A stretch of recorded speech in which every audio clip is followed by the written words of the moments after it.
I'm Richard Carlton. I'm an archaeologist and ethnographer, and I'm attached to Newcastle University as a visiting fellow. I work as an archaeologist, a practicing archaeologist in all fields of archaeology in England, but my particular research interest is in pottery, ethnography, pottery interpretation, all aspects of pottery research.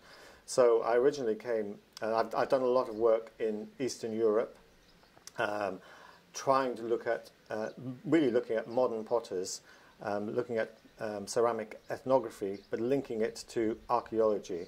So we call it ceramic ethno-archaeology. I've done a lot of work in the Balkans in particular, and I came originally to Ukraine last year because I wanted to see traditions of pottery making in other parts of Eastern Europe. And I discovered a conference online. I applied to come to the conference, and I came to the conference, and I was welcomed, and I had a great time and found it very interesting. But when I came here, I was amazed about several things. First of all, the pottery making traditions of Opishine in particular were of great interest, and I saw there were lots of kiln sites and workshops that could potentially be explored in the future. But I also saw that there was fantastic archaeology very close to the site, and so with several Ukrainian colleagues, I was taken to look at some of these sites, such as Bielsk.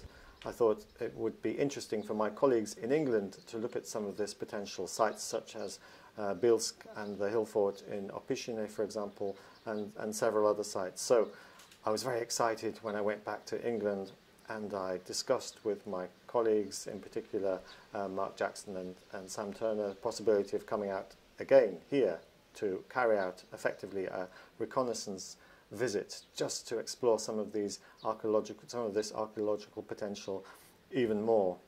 And so on this trip, we've been to look at several sites. In addition to Bielsk and Opishine hill fort, we've looked at some other hill forts of the Iron Age and of the early medieval period, and we're exploring, possibilities for collaboration. And nothing's certain yet, but I think everyone is very excited. All my colleagues are very excited about the possibilities here, particularly in the first place for carrying out some macro level landscape study through use of drones, perhaps, other surveying techniques, just to look at the spread and character of monuments, particularly hill forts in the region of Opishine.